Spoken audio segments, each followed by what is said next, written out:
दबाया जा रहा था और ईशान का दम घुट रहा था। गला दबाए जाने की वजह से ईशान का मुंह खुल गया, जिसके कारण टॉयलेट का गंदा और बदबूदार पानी ईशान के नाक और मुंह में घुसने लगा। ईशान की सांस फूलने लगी और बचने के लिए ईशान जोर जोर से हाथ पैर मारने लगा। एक लंबा चौड़ा डरावना सा आदमी जोर से चिल्लाया, कस के पकड़ो उसे। और जिस आदमी ने ईशान का गला दबा रखा था, उस आदमी ने ईशान को और जोर से पानी में दबाना शुरू कर दिया। फिर उस आदमी ने अपने बॉस से कहा, बॉस ये काफी ताकतवर है। ईशान को ये सारी आवाज पानी से आती हुई बहुत ही हल्की हल्की सुनाई पड़ रही थी। ईशान की सांसें जैसे जैसे फूलती जा रही थी, ईशान और जोर जोर से छूटने के लिए हाथ पैर मार रहा था। ईशान ने उस आदमी के हाथ को बहुत जोर से पकड़ रखा था, जिससे ईशान के नाखून उस आदमी के हाथ में गड़ गए थे और उस आदमी के हाथ से खून निकलने लगा था।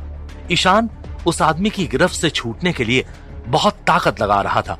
उस आदमी ने बौखलाकर ईशान का गला और जोर से दबाते हुए कहा, देखो, उन लोगों ने तुम्हें खत्म करने के लिए हमें बहुत पैसे दिए हैं और हम अपना काम कर रहे हैं। इसमें हमारी कोई गलती नहीं। अगर किसी की गलती है तो वो तुम्हारी है कि तुम्हें पता ही नहीं चला कि। उस आदमी की बात बीच में काटते हुए उसका बॉस जोर से चिल्लाया, हे, तुम बकवास बंद करो और चुपचाप अपना काम करो, समझे? ईशान को यह सब बातें पानी के माध्यम से होती हुई बस थोड़ी थोड़ी सी सुनाई दे रही थी। ईशान को अपनी सांसें उखड़ती हुई सी महसूस हुई और ईशान की चेतना धीरे धीरे जाने लगी। ईशान ने सपने में भी नहीं सोचा था कि उसकी मौत जेल में इस तरह से होगी। ईशान के आगे अतीत की सारी बातें आने लग गईं। कुछ साल पहले ईशान को यह मालूम चला था कि ईशान के मंगेतर का ईशान के बॉस के साथ अफेयर था। और फिर कुछ सालों के बाद ईशान को यह मालूम चला कि जिन एंटिक चीजों की देखरेख की जिम्मेदारी ईशान को दी गई थी, उन एंटिक चीजों को किसी ने नकली चीजों के साथ बदल दिया था, जिसकी वजह से 3 महीने पहले उसे जेल हुई थी। इन सब बदनामियों और जिल्लतों से ईशान पहले ही कम मर रहा था कि आज ईशान की सच में मौत होने जा रही थी। ये सब ख्याल आते ही ईशान का मन बिल्कुल खराब हो गया और ईशान को जीवन के प्रति बिल्कुल अनिच्छा सी महसूस होने लगी। उसी वक्त ईशान को उस आदमी और उसके बॉस के हंसने की आवाज सुनाई पड़ी। ईशान को उम्मीद थी कि कुछ भी करके शायद ईशान बच जाएगा, लेकिन ईशान को इस बात का बिल्कुल भी एहसास नहीं था कि यहाँ से बच निकलना उसके लिए नामुमकिन है। ईशान ने इतने वर्षों से जो भी खाया पिया था, उसका कोई फायदा नहीं हुआ, सब बेकार चला गया। ईशान उस आदमी की गिरफ्त से खुद को आजाद नहीं कर पा रहा था। तभी ईशान के दिमाग में एक ख्याल आया। जब मेरा यूनिवर्सिटी में एडमिशन हुआ था, उसी टाइम मेरे मम्मी पापा की कार एक्सीडेंट में मौत भी हो गई थी और सिर्फ मैं और मेरी बहन निधि ही बचे थे इस दुनिया में। कुछ दिन बाद कुछ रिश्तेदार भी घर आए थे और उन्होंने मेरी बहन की हत्या कर दी थी। मैं अपनी बहन के आखिरी समय में उससे मिल भी नहीं पाया था। आज तक मैंने बिल्कुल लाचार और बेबस होकर इतनी मुश्किलों में जिंदगी बिताई है और आज मेरे साथ ये सब हो रहा है। क्या यही मेरा अंत है? ऐसे धीरे धीरे चेतना ईशान का साथ छोड़ने लगी और अंधेरा पूरी तरह से ईशान पर हावी होने लगा। लगभग बेहोशी की हालत में ईशान को कुछ कुछ आवाज गूंजती सी सुनाई दे रही थी। दूसरा इंजेक्शन दो और इलेक्ट्रिक शॉक की तैयारी करो। लेकिन धीरे धीरे सब कुछ खामोश हो गया। उस डॉक्टर ने नर्स से कहा, नर्स नोट करो, पेशेंट की 6 मार्च 2020 को सुबह 3 बजे मौत हो गई है। क्या ईशान की मौत हो गई थी? चारों तरफ सन्नाटा छा गया था और सब कुछ खामोश हो गया था। पता नहीं कितने वक्त के बाद ईशान की पलकों में हरकत हुई और ईशान ने धीरे धीरे अपनी आंखें खोली। चूंकि आंखें बंद होने से पहले ईशान का गला दबाया गया था, इसलिए आंख खुलते ही ईशान ने जोर जोर से सांस लेना शुरू कर दिया। फिर थोड़ा नॉर्मल होने के बाद ईशान ने चारों तरफ देखा और देखते हुए यह सोचने लगा कि ये मैं किस जगह पर हूं। उसने चारों तरफ नजरें घुमाकर देखा तो पाया कि ईशान अपने पुराने घर के लिविंग रूम में था, और वो भी तब जब ईशान छोटा था। 2 आदमी और एक औरत उसके घर के लिविंग रूम में सोफे पर बैठे थे। उनमें से एक सिगरेट पी रहा था और बाकी दोनों चाय पी रहे थे। वो लोग इतने इत्मीनान से ईशान के घर में बैठे थे जैसे ये उन लोगों का अपना ही घर हो। उनमें से जो आदमी सिगरेट पी रहा था वो लगभग 40 साल का था और बहुत ही भद्दी शक्ल वाला था। तभी वो भद्दी शक्ल वाला आदमी ईशान से बोला, देखो, तुम्हारे माता पिता तो अब इस दुनिया में रहे नहीं, अब हम ही तुम्हारे अपने हैं। अब भविष्य में तुम्हें अपना और अपनी बहन का ध्यान रखने के लिए हमारी ही जरूरत पड़ेगी, इसीलिए हम यहां आए हैं। मैं तुम्हारी कजन का ससुर हूं, तुम मुझे अंकल बुला सकते हो। जो दूसरे आदमी और औरत बैठे थे वो पति पत्नी थे। उन्होंने ईशान को बताया कि वो ईशान के कजन चाचा और चाची थे और ईशान के माता पिता की मौत की खबर सुनकर वो यहाँ आए थे ताकि ईशान और ईशान की बहन निधि का ख्याल रख सकें। ईशान को याद आया कि ये वही लोग थे जो अतीत में भी ईशान और ईशान की बहन का ख्याल रखने आए थे। उस वक्त ईशान को यूनिवर्सिटी में एडमिशन का कॉल लेटर मिल चुका था और इन्हीं तीनों लोगों पर विश्वास करके ईशान अपना घर छोड़ के यूनिवर्सिटी चला गया था कि वो लोग ईशान की गैर मौजूदगी में निधि का और उसके घर का ध्यान रखेंगे। लेकिन बाद में उन लोगों ने ही निधि को मरवा दिया था और धोखे से ईशान का घर अपने नाम पर करवा लिया था और ईशान को इस बात की भनक तक नहीं पड़ने दी थी। अतीत में ही जब ईशान अपने सेमेस्टर एग्जाम देकर घर वापस आया तो ईशान को निधि घर पर नहीं मिली। पूछने पर उन लोगों ने ही बताया कि एक अच्छी फैमिली मिल गई थी, लड़का भी बहुत अच्छा था, इसलिए हमने निधि की शादी करवा दी है। ये सुनकर ईशान भागकर उस घर पहुंचा जहां निधि की शादी हुई थी, पर शायद ईशान ने वहां पहुंचने में थोड़ी देर कर दी थी।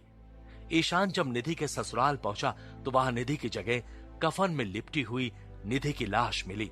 पड़ोसियों से ईशान को पता चला कि लड़के वालों ने निधि को इतना प्रताड़ित किया था कि निधि ने फांसी लगाकर आत्महत्या कर ली थी। निधि को उस हालत में देखना ईशान के लिए आसान नहीं था। ईशान के दिल में आज भी वो दर्दनाक दृश्य हूबहू छपा हुआ था। उससे ज्यादा भयानक दृश्य ईशान ने अपनी पूरी जिंदगी में कभी नहीं देखा था। निधि की कफन में लिपटी लाश देख के जो घुटन ईशान को महसूस हुई थी वो बिल्कुल ताजा हो गई। लेकिन ईशान को समझ नहीं आ रहा था कि यह सब हो क्या रहा था। जो घटना पहले घट चुकी थी वो फिर से कैसे हो सकती थी। ईशान पीछे मुड़ा तो ईशान ने कैलेंडर पर तारीख देखने के लिए एक नजर डाली। तारीख थी 20 अगस्त सन 2000, यानी ईशान के माता पिता के गुजरने के बाद का 10वां दिन। ईशान हक्का बक्का रह गया। बहुत सोचने पर भी ईशान की कुछ समझ नहीं आया तो ईशान ने मन ही मन में बोला, मैं यहां इतने साल पीछे कैसे आ गया? क्या मैं मेरे अतीत में आ गया हूं या फिर मेरा पुनर्जन्म हुआ है? ईशान ये सब सोच ही रहा था कि ईशान के पीछे से उस औरत की आवाज सुनाई दी जो खुद को कजन चाची बता रही थी। तुम दोनों बच्चे इतने बड़े घर में अकेले कैसे रहोगे? तुम्हें डर लगेगा, है ना? पर चिंता मत करो, हम लोग यहीं पर शिफ्ट हो जाएंगे और तुम्हारी पूरी देखभाल करेंगे। वैसे भी फ्यूचर में तुम्हें हर चीज के लिए पैसों की जरूरत पड़ेगी, तो हमारे बगैर रह ही कैसे पाओगे तुम लोग? फिर उस औरत के पति यानी कि ईशान के कजन चाचा ने कहा, तुम्हें तो हमें थैंक यू बोलना चाहिए। अच्छे इंसान हर मदद करने वाले को थैंक यू बोलते हैं। क्या तुम्हें यह नहीं सिखाया गया? उन लोगों को ईशान की आंखों में पैदा होती हुई आग नहीं दिखाई दे रही थी। वो लोग सब कुछ अपने लालच और स्वार्थ की वजह से करने आए थे और दिखा ऐसे रहे थे कि जैसे ईशान और निधि के ऊपर कोई एहसान करने आए थे। उन लोगों की बातें ईशान को अपने दिल में सुइयों की तरह चुभती हुई महसूस हो रही थी। वो सोच रहा था, मैं नहीं जानता कि ये क्या है, लेकिन अब जब मुझे दोबारा ये मौका मिला है तो मैं तुम लोगों को कभी कामयाब नहीं होने दूंगा। जैसे ही मेरे मम्मी पापा की डेथ हुई, तुम लोग मेरे घर आ गए ये बताने के लिए कि क्या करना चाहिए और क्या नहीं, कैसे करना चाहिए और कैसे नहीं। अरे उस वक्त मैं छोटा था, ना समझ था, लेकिन अब मैं 30 साल का हूं। दिख भले ही छोटा रहा हूं तुम लोगों को, लेकिन अब मैं एक समझदार और सुलझा हुआ आदमी हूं। अब तुम मुझे चाहे कितना ही ना समझ क्यों ना समझ लो, लेकिन मैं इतना जरूर समझ गया हूं कि तुम लोग इतने सालों तक कैसे हमारा इस्तेमाल करते रहे हो, हमारा शोषण करते रहे हो। फिर ईशान ने सर उठाकर उन लोगों से कहा, लेकिन मैं आप लोगों को नहीं जानता हूं।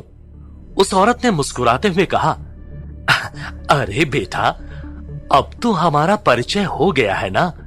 अभी अभी तो बताया कि मैं तुम्हारी कजन चाची हूं और ये तुम्हारे कजन चाचा और ये तुम्हारे कजन भाई के ससुर यानी कि तुम्हारे अंकल। बेटा, तुम्हारे माँ बाप ने कभी भी तुम्हें हमारे बारे में नहीं बताया।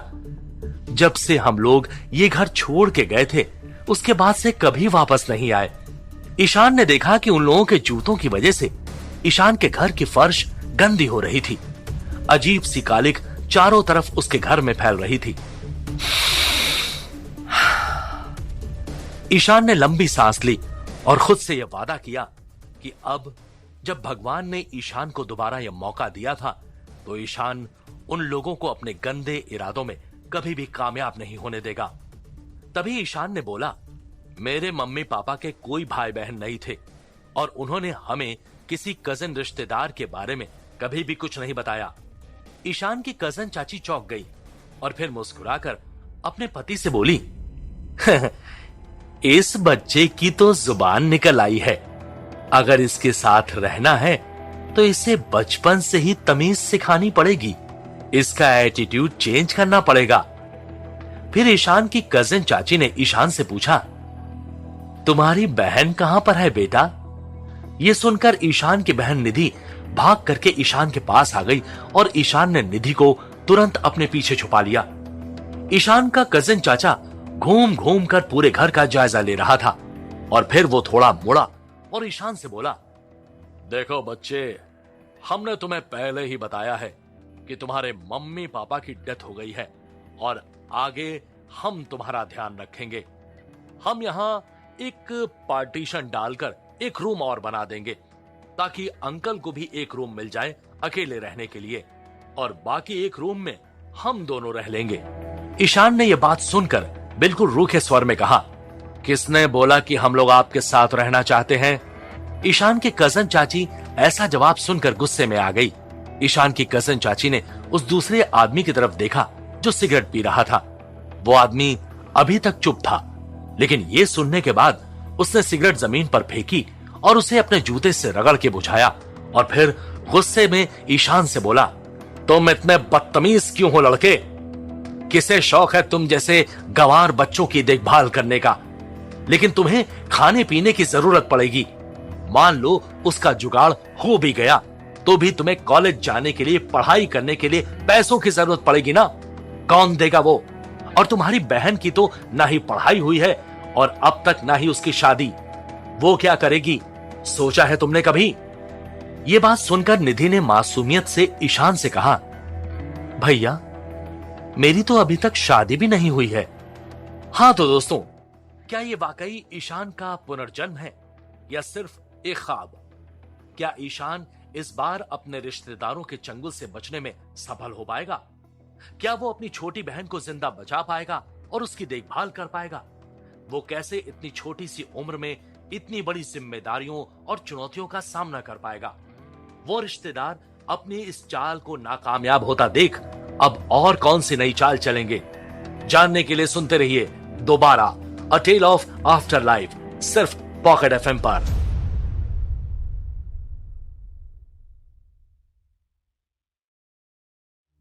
अपनी मृत्यु के बाद ईशान टाइम ट्रेवल करके अपने बचपन में लौट आया था, जब ईशान के माता पिता का देहांत हुआ था और ईशान के दूर के रिश्तेदार ईशान और उसकी बहन निधि की जिम्मेदारी लेने के लिए आ गए थे। उन्हीं रिश्तेदारों ने पिछले जन्म में ईशान का घर धोखे से अपने नाम करा लिया था और निधि की भी शादी एक ऐसे घर में कर दी थी जिन्होंने प्रताड़ित कर निधि को आत्महत्या करने पर मजबूर कर दिया था। लेकिन अब इस जन्म में ईशान खुद को मिले इस दूसरे मौके को गंवाना नहीं चाहता था। इसीलिए ईशान इस बार उन रिश्तेदारों को खुद की और निधि की जिम्मेदारी नहीं सौंपना चाहता था। ईशान उन लोगों को घर से भेजने के लिए हर मुमकिन कोशिश कर रहा था। ईशान का गुस्सा बहुत बढ़ गया था। ईशान अपने उन जबरदस्ती के रिश्तेदारों पर बहुत तेज चिल्लाया, निकल जाओ, निकल जाओ मेरे घर से। तुम लोग यहां हमारी मदद करने नहीं बल्कि हमारा घर हड़पने आए हो। वो तीनों लोग ये सुनकर चौंक गए। उन तीनों लोगों को यकीन नहीं हो रहा था कि ईशान जैसा छोटा बच्चा इतनी जल्दी और सरलता से उन लोगों के षड्यंत्र के बारे में समझ जाएगा और खुल के बोल देगा। ईशान गुस्से से कांप रहा था। ईशान ने गुस्से में वो ग्लास और कप्स उठाए जिसमें वो लोग चाय पी रहे थे और उन्हें पटक के तोड़ना शुरू कर दिया और साथ ही साथ एक ही बात बार बार दोहराने लगा, निकल जाओ मेरे घर से बाहर, निकल जाओ तुम लोग। ईशान की कजन चाची बिल्कुल अवाक रह गई। उसे ईशान जैसी छोटी उम्र के लड़के से ऐसे बर्ताव की बिल्कुल भी उम्मीद नहीं थी। कजन चाची ने कहा, हे भगवान, ये लड़का तो बिल्कुल जाहिल है, इसके अंदर तो बिल्कुल भी तमीज नहीं है। अरे अपने से बड़ों से इस तरीके से बात करते हैं लड़के। वो दूसरा भद्दा आदमी जो खुद को ईशान के कजन का ससुर बता रहा था अब और गुस्से में आ गया। उस भद्दे आदमी ने बड़े ही गुस्से में कॉफी टेबल पर कस के हाथ पटका और चिल्लाया, किस तरह के गंवार और जाहिल बच्चे हैं ये, पता नहीं क्या सिखाया है इनके माँ बाप ने इन्हें। ईशान अभी भी गुस्से से चिल्ला रहा था, कहा ना निकल जाओ, निकल जाओ मेरे घर से, बाहर निकलो। जब ईशान ने देखा कि वो लोग नहीं जा रहे थे तो फिर ईशान ने अपनी पूरी ताकत के साथ आवाज लगाई और ईशान इतनी जोर से चिल्लाया कि ईशान के चिल्लाने की आवाज बगल में रहने वाले ईशान के दोस्त ऋषि के घर तक पहुंच गई। ऋषि के घर वाले ईशान की इतनी तेज आवाज सुनकर चौंक गए और ईशान के घर की तरफ भागे। ईशान के घर में घुसते ही ऋषि ने ईशान को देख के कहा, ईशान, और दौड़ के उसके पास चला गया। निधि दौड़ के ऋषि की मम्मी के पास चली गई और उनकी साड़ी पकड़कर लिपट गई और रोते रोते हुए बोली, सरिता आंटी, देखिए ना, ये लोग कह रहे हैं कि ये मेरी शादी करवा देंगे। ऋषि के पापा ये सब देखकर थोड़ी देर तो कुछ समझ नहीं पाए। फिर ऋषि के पापा ने उन तीनों से पूछा, कौन हैं आप लोग? अभी अभी इन बच्चों के माता पिता का स्वर्गवास हुआ है और आप लोग यहां पर आकर इन बच्चों के साथ ये सब बकवास कर रहे हैं। क्या चाहिए आप लोगों को, बताइए। अब ईशान की उस कजन चाची ने अपने गुस्से को छिपाते हुए कहा, देखिए, हम लोग इन बच्चों के रिश्तेदार हैं। मैं इन बच्चों की कजन चाची हूं और ये कजन चाचा, और ये हमारे समधी जी हैं। हम लोगों को जैसे ही पता चला कि भैया और भाभी, अब मेरा मतलब है इन बच्चों के माता पिता की मृत्यु हो गई है, हम भागकर यहाँ आ गए। हमें लगा कि बच्चे परेशान होंगे, उनकी देखभाल करने वाला कोई नहीं होगा, इसीलिए हम यहाँ आए हैं। लेकिन आप लोग ही देखिए ना, भलाई का तो जमाना ही नहीं रहा। हम हेल्प करने आए हैं और ये लोग हमें ही भगा रहे हैं। ऋषि के पापा को भी थोड़ा थोड़ा शक हो रहा था। ऋषि के पापा ने थोड़ी सख्ती के साथ कहा, मैं इनकी फैमिली को काफी टाइम से जानता हूं। मैंने ईशान को बचपन से अभी तक बड़े होते हुए देखा है। मुझे तो इनके किसी भी ऐसे रिश्तेदार के बारे में कोई जानकारी नहीं है, और आप लोगों को यहां पहले कभी देखा भी नहीं है।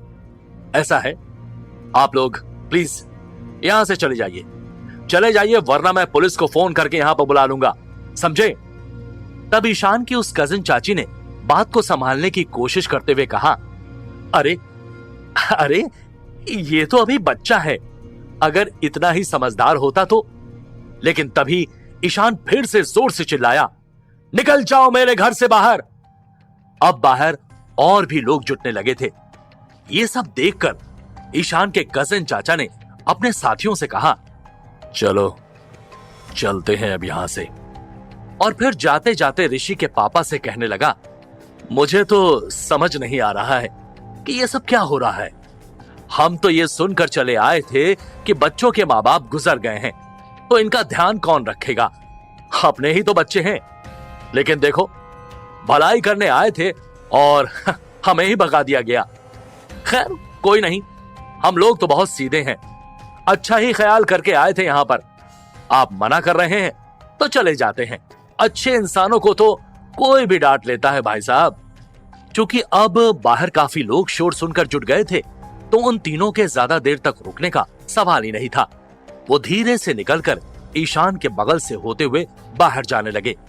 उनके दरवाजे से बाहर निकलते ही ईशान ने बाकी बचे चाय के कप्स को उठाया और गुस्से में जोर से उन लोगों की तरफ फेंका। कप्स दरवाजे से होते हुए ठीक उन लोगों के पीछे जाकर गिरे और छन्न की आवाज के साथ टूट गए। कप्स टूटने की आवाज सुनकर वो लोग इतने डर गए कि जल्दी जल्दी भागने लगे। इधर ऋषि की मम्मी ने निधि को पुचकारते हुए कहा, इट्स ओके बेटा, इट्स ओके, सब ठीक है, चुप हो जाओ। ऋषि का पूरा नाम था ऋषभ कुमार सारस्वत। बचपन से ही ऋषि और ईशान एक साथ घूमते थे, एक साथ खेलते थे और साथ ही साथ बड़े हुए थे। ऋषि खाने पीने का बहुत शौकीन था, बिल्कुल गोल मटोल। ऋषि को अपने मुंह में ठूसने के लिए जो कुछ भी मिल जाए ऋषि वो खा सकता था। ऋषि का परिवार सामने के ही मकान में रहता था और उन्होंने वो पूरा घर किराए पर लेकर उसमें एक साउथ इंडियन रेस्टोरेंट खोल लिया था। इस वक्त रेस्टोरेंट में काफी कस्टमर थे जो शोर सुन के ईशान के घर आ गए थे। रेस्टोरेंट के स्टाफ भी वहां पर पहुंच चुके थे। क्योंकि वो लोग बगल में ही काम करते थे, इसीलिए ईशान और निधि को जानते भी थे। उन लोगों को बिल्कुल भी उम्मीद नहीं थी कि ईशान के घर उन्हें ऐसा कुछ दृश्य देखने को मिल जाएगा। सरिता आंटी ने निधि को दुकान के एक स्टाफ के साथ भेजते हुए कहा, अगर वो लोग दोबारा यहाँ आए ना तो हम पुलिस को फोन करके बुला देंगे। तुम बिल्कुल मत डरो बेटा। निधि, तुम जाके मौसमी आंटी के साथ खेलो थोड़ी देर, ठीक है? ईशान ने अपने पिछले जन्म में कभी भी इतना एग्रेसिव होकर बर्ताव नहीं किया था। ईशान गुस्से से कांप रहा था। ऋषि के पापा ईशान के लिए चिंतित होते हुए बोले, ईशान बेटा, तुम ठीक तो हो ना? ईशान ने हामी में सिर हिला दिया। ऋषि के पापा ने फिर ईशान से कहा, ठीक है, मैं अभी ऋषि को तुम्हारे साथ छोड़कर जा रहा हूं। अगर कोई भी जरूरत पड़े तो मुझे तुरंत बुला लेना। हालांकि रेस्टोरेंट में स्टाफ की कोई भी कमी नहीं थी, लेकिन फिर भी वो ये कहकर वहां से निकल गए। ऋषि के पापा का नाम था दिनकर कुमार सारस्वत और ईशान और निधि उन्हें दिनकर चाचा कह के बुलाते थे। दिनकर चाचा के जाने के बाद ईशान और ऋषि ने घर की साफ सफाई शुरू कर दी। ऋषि सारे कामों में ईशान की हेल्प कर रहा था, लेकिन साथ ही साथ उसे चिढ़ा भी रहा था। बेचारे रिश्तेदार। ईशान, तुमने बिल्कुल अच्छा नहीं किया। कोई अपने रिश्तेदारों को ऐसे भगाता है क्या? ईशान थोड़ी देर तो सुनता रहा, फिर खींचकर चिल्लाया, ऋषि! ऋषि सहम गया। फिर ऋषि ने ईशान का हाथ पकड़कर उसे सोफे पे बिठाया और ईशान से बोला, यार, मैंने तुम्हें इतने गुस्से में पहले कभी नहीं देखा। मुझे सच में डर लग रहा है। ईशान ने यह सुनकर अपने गुस्से पर काबू करने की कोशिश की और थोड़ा शांत हुआ। ईशान सोचने लगा, बचपन में हम कितना वक्त एक साथ गुजारते थे, कितने अच्छे दोस्त हुआ करते थे, लेकिन बड़े होने पर हमारे बातचीत का सिलसिला ही टूट गया था। पर अब जब भगवान ने मुझे दूसरा मौका दिया है तो शायद ये दोस्ती जिंदगी भर चले। फिर ऋषि और ईशान दोनों लंच करने के लिए ऋषि के घर चले गए। उधर वो तीनों लोग ईशान के घर से निकलकर थोड़ी दूर जाकर एक सुनसान गली में रुक गए। ईशान की कजन चाची ने झुंझलाई हुई आवाज में ईशान के कजन चाचा से कहा, क्या हम लोग ऐसे ही खाली हाथ घर वापस चले जाएंगे? वो घर साउथ दिल्ली के बीचों बीच में है, बिल्कुल मेन मार्केट में, और उसकी कीमत भी करोड़ों में होगी, करोड़ों में। ईशान के कजन चाचा ने कहा, अभी इस वक्त उन बच्चों के पड़ोसियों से डील करना थोड़ा मुश्किल था। वो तीसरा आदमी जो ईशान के कजिन का ससुर बनकर आया था, उस आदमी ने उन दोनों पति पत्नी से कहा, देखो, आज तो मैंने तुम लोगों की मदद कर दी है, लेकिन अब मुझे जाना है और मैं तुम लोगों को एक बात बताना चाहता हूं, कुछ लोगों से डील करना आसान नहीं होता, समझे? और हाँ, जब घी सीधी उंगली से नहीं निकलता तो उंगली को टेढ़ी करनी पड़ती है। तुम लोग कोई दूसरा रास्ता सोचो। इतना कहकर वो आदमी वहां से जाने लगा। ईशान के कजन चाचा उस आदमी से कुछ कहना चाहते थे, लेकिन ईशान की कजन चाची ने उन्हें रोक लिया। उस तीसरे आदमी के चले जाने के बाद चाची ने चाचा के कान में कुछ फुसफुसाया, जिसे सुनने के बाद चाचा खुश हो गया और मुस्कुराने लगा। फिर वो दोनों तेज तेज चलते हुए दूसरी तरफ निकल गए। रास्ते में उस आदमी ने अपनी पॉकेट से फोन निकालकर किसी को कॉल किया। इधर ईशान ऋषि के घर से जल्दी लंच करके अपने घर वापस आ गया और बिस्तर पर लेट गया। लेटे लेटे ही ईशान पिछले जन्म में जो कुछ हुआ था उसके बारे में सोचने लगा, जिसकी वजह से उसके अंदर इतना गुस्सा भर गया था कि पूछो मत। ईशान ने सोचा, शायद मेरे इतने कष्टों, इतने दुखों से पिघलकर भगवान ने मुझे ये दूसरा मौका दे दिया है। ईशान अपने ख्यालों में डूबा था कि अचानक दरवाजे पर एक दस्तक हुई। ईशान ने पूछा, कौन है? बाहर से आवाज आई, क्या ये राघवेंद्र का घर है? हम लोग उसके पुराने दोस्त हैं। ईशान उठा और उसने थोड़ा सा दरवाजा खोल के बाहर देखा। बाहर एक गंजा आदमी गले में मोटी सी सोने की चेन पहने हुए खड़ा था। उस गंजे आदमी की टी शर्ट पर टाइगर का बड़ा सा प्रिंट था और उस गंजे आदमी के साथ 4 आदमी और थे। ये देख के ईशान ने पूरा दरवाजा नहीं खोला और वहीं से पूछा, कौन है आप लोग? वो गंजा आदमी बोला, तुम जरूर ईशान होगे।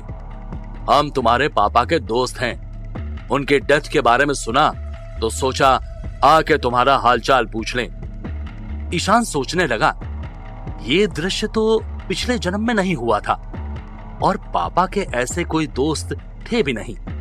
शायद पुनर्जन्म के बाद काफी चीजें बदल गई होंगी। तब तक उस गंजे आदमी ने ईशान को धक्का दिया और दरवाजा खोलकर अंदर घुस गया। उसके साथ 2 और आदमी अंदर घुस गए। वो आदमी घर के सारे दरवाजों को खोल खोल के देख रहा था। फिर उसने ईशान से बोला, कहते हैं कि बाप के कर्ज को बेटे को चुकाना पड़ता है। तुम्हारे पापा ने हमसे 3 लाख रुपए लिए थे, वही लेने हम आए हैं। अब ये मत कहना कि पापा की मौत हो गई है और तुम पैसे नहीं दे सकते हो। ईशान का माथा ठनका। हालांकि ईशान के परिवार वाले बहुत अमीर नहीं थे, लेकिन उनकी आर्थिक स्थिति ठीक थी। ईशान के पापा बस ड्राइवर थे और माँ एक नर्स, और घर के खर्चों के बाद भी उनकी थोड़ी बहुत सेविंग्स हो ही जाती थी, तो वो कर्ज क्यों लेंगे? और सन 2000 में 3 लाख रुपए एक बड़ी रकम हुआ करती थी। ईशान ने उस गंजे आदमी से पूछा, क्या आपके पास कोई डॉक्यूमेंट या कोई कॉन्ट्रैक्ट है? हाँ तो दोस्तों, कौन थे ये लोग? क्या ईशान के पापा ने इन लोगों से वाकई में पैसे उधार लिए थे? ईशान अब इस नई मुसीबत का सामना कैसे करेगा? अपने जीवन को सुधारने के लिए दूसरा मौका मिलने के बाद ईशान को नई चुनौतियों का सामना करना पड़ रहा था। जहां एक तरफ ईशान अपनी पिछली यादों के सायों से जूझ रहा था, वहीं दूसरी ओर ईशान पर इस मौके में सब कुछ सही करने का भी दबाव था।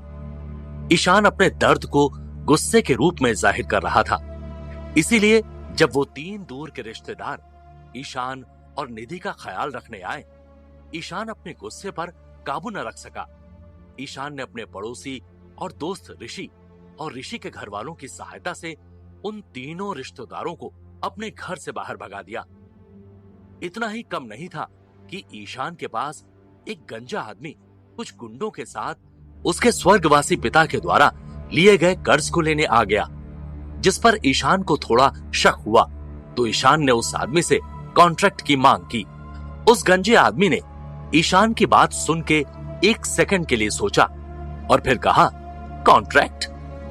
मेरे तुम्हारे पापा के साथ इतने अच्छे रिलेशन थे कि जब मैंने उन्हें रुपए उधार दिए तो मैंने किसी डॉक्यूमेंट या कॉन्ट्रैक्ट बनाने के बारे में कभी सोचा ही नहीं।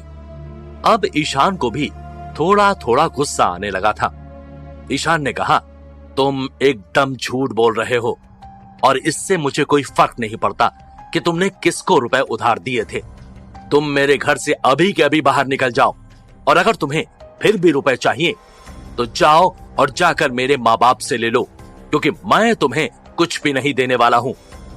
ईशान को पिछले जन्म के हिसाब से ये सब मामला समझ में आ रहा था। हर कोई बस मौके का फायदा उठाना चाह रहा था। ईशान की बातें सुनकर अब वो गंजा आदमी भी गुस्से में आ गया और बोला, लड़के, तुम्हारी जुबान बहुत तेज चलती है। तुम पैसा नहीं देना चाहते हो ना? वो गंजा आदमी अभी ये बात कह ही रहा होता है कि तभी उसी वक्त निधि दरवाजा खोल के बाहर से घर के अंदर आई। निधि को देखकर वो गंजा आदमी बोला, ओ, ये तुम्हारी बहन है ना? वैसे तो अभी उम्र में थोड़ी छोटी है, लेकिन है बहुत सुंदर। ठीक है, तुम पैसे नहीं दोगे तो इससे वसूल करने में कोई नुकसान नहीं है। ये कहकर उस गंजे आदमी ने निधि के चेहरे पर अपना हाथ फिराया। निधि डर कर ईशान की टी शर्ट पकड़कर ईशान के पीछे छिप गई और जोर से चिल्लाई, भैया। ईशान ने निधि को अपने पीछे छिपा लिया और उस गंजे आदमी का हाथ झटककर गुस्से में बोला, तुम्हारी हिम्मत कैसे हुई इसे हाथ लगाने की? ईशान ने सोचा कि ईशान पिछले जन्म में अपनी बहन को तो बचा नहीं पाया था, लेकिन अगर इस जन्म में किसी ने निधि को हाथ भी लगाया तो ईशान उसे छोड़ेगा नहीं। वो गंजा आदमी फिर मुस्कुराते हुए बोला, अगर तुम्हारे पास पैसे नहीं है तो कोई बात नहीं, तुम इस घर से भी अपना कर्ज चुका सकते हो लड़के। अगर तुम्हें मंजूर है तो फिर मैं तरीका बताता हूं, और अगर नहीं मंजूर है तो फिर तुम्हें बचाने अब कोई नहीं आएगा। इतना कह के उसने टीवी के पास रखा एक फ्लावर पॉट उठाया और उसे जमीन पर पटक दिया। फ्लावर पॉट जमीन पर गिरकर टूट गया। जैसे ही उस गंजे आदमी ने घर का नाम लिया, ईशान का माथा ठनका। ईशान के दिमाग में तुरंत आया कि कहीं ये लोग उस नकली अंकल आंटी के साथी तो नहीं है और इस घर पर कब्जा करने के लिए तो नहीं आए हैं। ईशान ने तुरंत निधि को अपने पीछे छुपाया और बोला, निकल जाओ मेरे घर से बाहर। अगर तुम लोग नहीं जाओगे तो मैं पुलिस को बुला लूंगा। वो गंजा आदमी फिर एकदम गुस्से में आके बोला, ठीक है, तो फिर अब जो कुछ भी होगा उसके लिए तुम मुझे दोष मत देना। और फिर उस गंजे आदमी ने अपने आदमियों से कहा, तोड़ डालो सब कुछ। इतना सुनना था कि वो जो दो आदमी उस गंजे के साथ घर के अंदर आए थे, उन्होंने सब कुछ तोड़ना शुरू कर दिया। उन आदमियों ने कॉफी टेबल गिरा दी, मेज तोड़ डाली, गुलदस्ते पटक दिए और फ्रिज गिरा दिया। ये सब गिरने की आवाज सुनकर अगल बगल से लोग ईशान के घर भागकर आ गए, लेकिन बाहर खड़े बाकी दोनों आदमियों ने बाहर के लोगों को रोक लिया और घर के अंदर जाने नहीं दिया। अपने घर की सारी चीजें टूटती फूटती देखकर ईशान के अंदर भी गुस्सा बढ़ने लगा। ईशान की आंखें बिल्कुल गुस्से से लाल हो गई और ईशान ने कहा, आई विल किल यू, मैं तुम्हें सच में मार दूंगा। उस गंजे आदमी ने ईशान की बात सुनकर उसकी तरफ देखा, लेकिन कुछ ज्यादा भाव नहीं दिया और बोला, तुम्हारी हिम्मत कैसे हुई मुझसे बहस करने की? मेरी बात नहीं मानोगे तुम? लेकिन उस गंजे आदमी को यह मालूम नहीं था कि अभी थोड़ी देर में अपने इसी डिसीजन पे गंजे आदमी को बहुत दुख होगा। ईशान ने सोचा, अभी अभी मम्मी पापा की डेथ हुई है, उसके बाद सुबह ही सुबह वो लोग नकली रिश्तेदार बनकर आ गए थे और अब ये गुंडे आ गए हैं। बार बार कोई ना कोई परेशान करने आ ही रहा है। ये लोग चैन से जीने नहीं देंगे क्या? ये सब सोच सोच के ईशान के अंदर गुस्सा बढ़ता जा रहा था और जब वो गुस्सा बढ़ते बढ़ते अपने चरम पे पहुंच गया तो ईशान तेजी से पीछे मुड़ा और निधि को अंदर एक कमरे में ढकेलते हुए जोर से चिल्लाया, अंदर से दरवाजा लॉक कर लो निधि। फिर ईशान भाग के किचन के अंदर गया, वहां से चाकू उठाई और बाहर आया और उस गंजे आदमी के ऊपर हमला कर दिया। वो गंजा आदमी अपने साथ 4 लोगों को लेकर आया था। 2 लोग उसके साथ घर के अंदर आए थे और 2 लोग बाहर दरवाजे पर खड़े थे, बाहर के लोगों को रोकने के लिए। इससे पहले कि उन चारों साथियों में से कोई कुछ समझ पाता, गंजे आदमी का कंधा कट चुका था। वो गंजा आदमी दर्द से चिल्लाते हुए बोला, अरे अरे ये तो सीरियसली बोल रहा था। अब ईशान गुस्से से और पागल हो गया था। ईशान उन गुंडों में से हर किसी के ऊपर चाकू चलाने लगा। उन लोगों को चोट लग गई और अब सब डर के मारे गिरते पड़ते बाहर की ओर भाग खड़े हुए। ईशान भी उन लोगों के पीछे पीछे चाकू लेकर बाहर भागा, लेकिन बीच में ही इंस्पेक्टर विजय सिंह ने ईशान को पकड़ लिया। उनका थाना पास में ही था और इंस्पेक्टर विजय सिंह ये सब तोड़ फोड़ की बातें सुनकर भाग के ईशान के घर आ गए थे। इंस्पेक्टर विजय सिंह ने ईशान को पकड़कर बोला, ईशान रुक जाओ, शांत हो जाओ, काम डाउन। ईशान उन भागते हुए गुंडों की तरफ चिल्लाते हुए बोला, दम है तो रुक जाओ सालो, दोबारा अगर इधर आकर तोड़ फोड़ की ना तो जान से मार दूंगा। उस गंजे आदमी को बाहर पुलिस स्टेशन से आए हवलदारों ने पकड़ लिया और इधर ईशान पूरी ताकत से अपने आप को छुड़ाने की कोशिश कर रहा था। ईशान की आंखें एकदम लाल हो गई थी। ईशान एकदम जानवरों जैसे गंजे आदमी की तरफ देख रहा था और जोर जोर से हाँफ रहा था। एक बार तो लगा कि वो इंस्पेक्टर साहब का हाथ छुड़ाकर निकल ही जाएगा। ये देखकर गंजा आदमी डर के चिल्लाया, बचाओ मुझे, अरे कोई बचाओ, ये लड़का एकदम पागल है। इंस्पेक्टर साहब ने ईशान को पकड़ा और कस के चिल्लाए, ईशान। लेकिन फिर थोड़ा और हाथ पैर मारने के बाद ईशान का सर एक तरफ झुक गया और ईशान बेहोश हो गया। चाकू भी ईशान के हाथ से छूटकर जमीन पे गिर गया।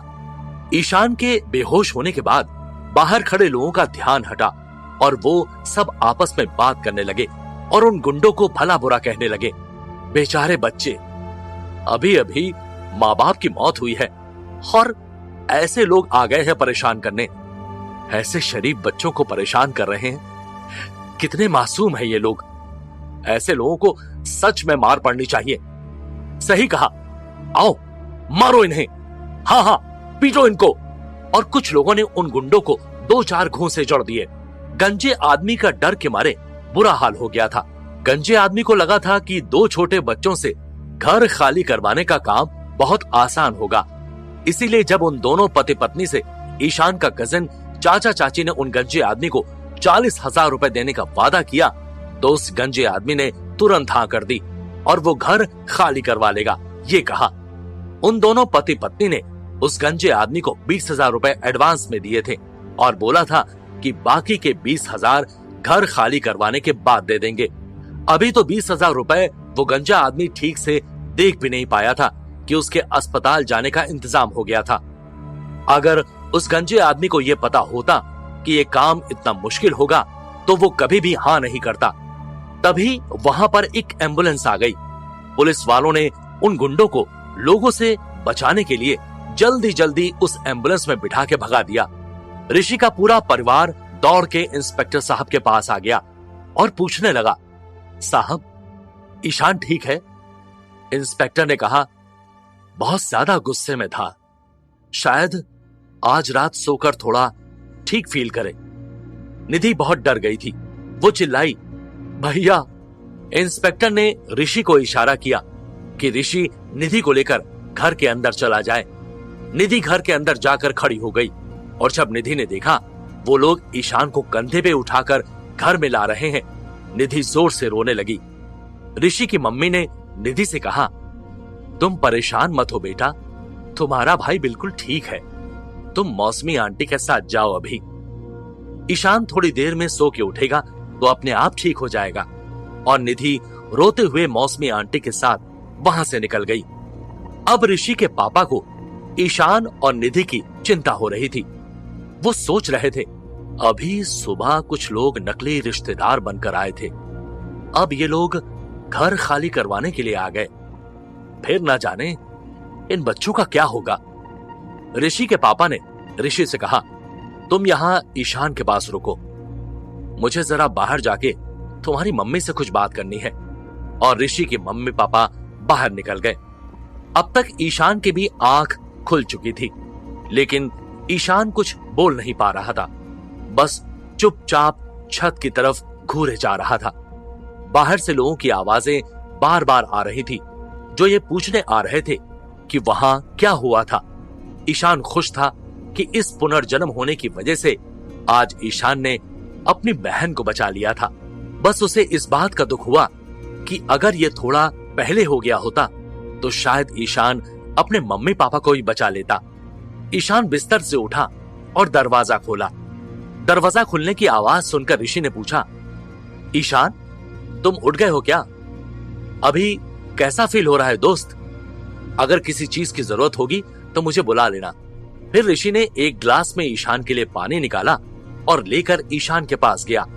पानी की ग्लास लेने के बाद ईशान ने ऋषि से कहा, ऋषि, मैं अब आगे की पढ़ाई नहीं करूंगा। क्या? तुम आगे पढ़ाई नहीं करोगे? ऋषि ये सुनकर बिल्कुल चौंक गया। ईशान सोच रहा था कि अब ईशान पिछले जन्म की गलतियों को दोबारा नहीं दोहराएगा। अब जब ईशान को दोबारा यह मौका मिला है तो ईशान अपनी बहन की जिम्मेदारियां उठाएगा। अब सिर्फ निधि ही तो ईशान की जिंदगी में बची है।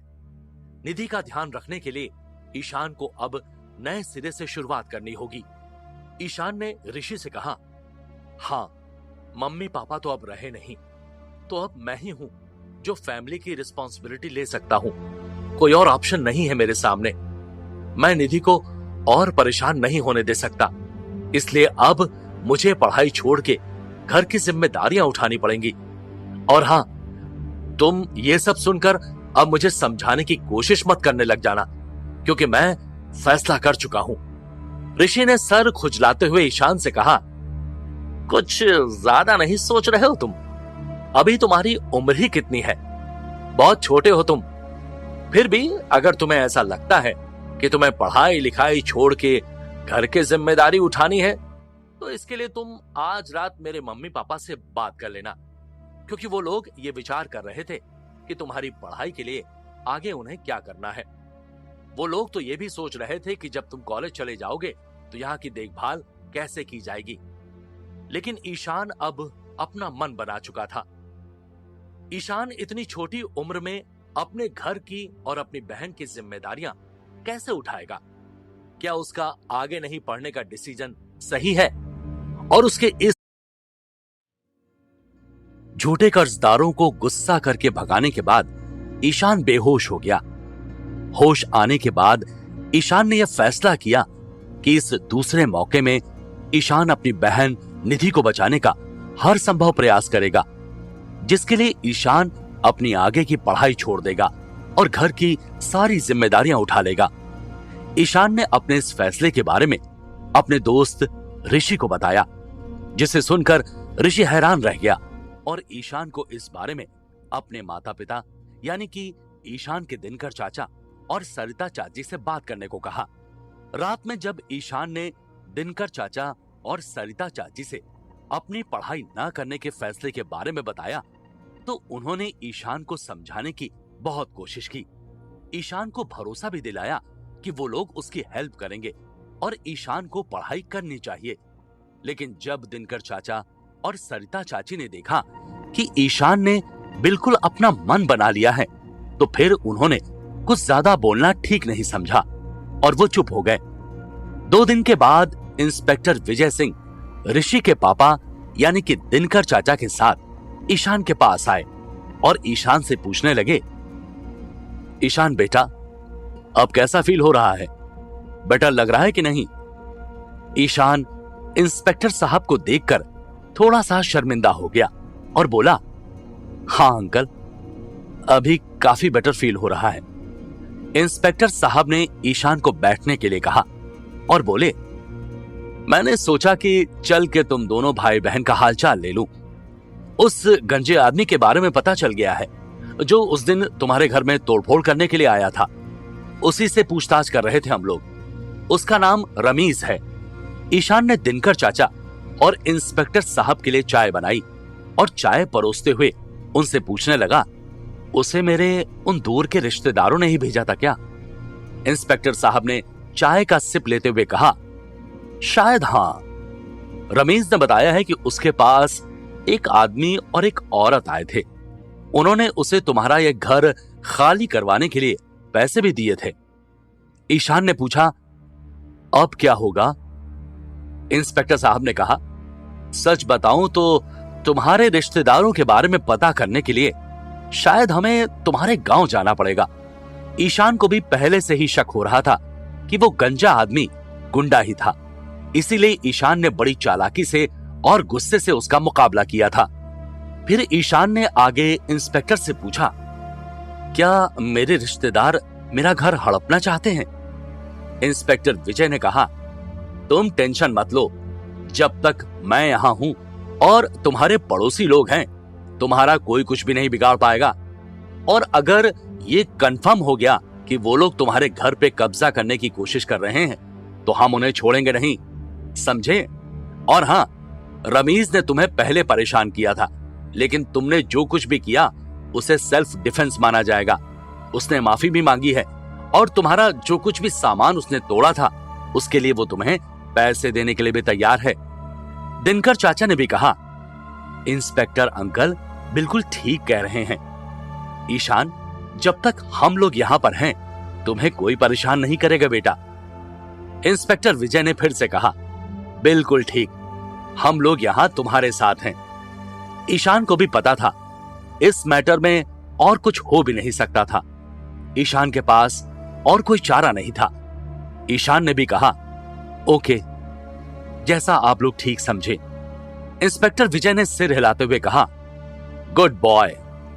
मैं भी यहां पर बचपन से ये सब गुंडागर्दी देखता आया हूं, लेकिन मैं किसी को भी, तुम दोनों को बिल्कुल परेशान नहीं करने दूंगा। इतना कहकर इंस्पेक्टर विजय खड़े हो गए और उन्होंने कहा, अच्छा ठीक है, तो मैं अब चलता हूं। मुझे मालूम है कि तुमने कॉलेज छोड़ने और आगे की पढ़ाई ना करने का फैसला किया है ताकि तुम अपनी बहन की देखभाल कर सको। बेटा, मैं कोशिश करूंगा कि तुम्हारे लिए कोई जॉब ढूंढ सकूं। अभी निधि काफी छोटी है, उसका ध्यान रखना है, और कोई भी दिक्कत हो तो तुरंत मेरे पास आ जाना। इतना कहकर इंस्पेक्टर विजय ने अपनी जेब से 5,000 रुपए निकाले और ईशान के हाथ पे रख दिए और फिर ईशान से बोले, बेटा, ये थोड़े से पैसे हैं अभी के लिए, इसे रख लो, घर के खर्चों में काम आएंगे। ये सुनकर ईशान की आंखें भर गईं। पिछले जन्म में ईशान की लाइफ में 5,000 रुपए की कोई वैल्यू नहीं थी, लेकिन अब ये 5,000 रुपए ईशान के और निधि के 1 महीने के खर्चों के लिए काफी थे। ईशान ने इंस्पेक्टर विजय से कहा, thank you Vijay uncle. Inspector साहब ने मुस्कुराकर कहा, ठीक है बेटा, अब मैं जाता हूं। अगले कुछ दिनों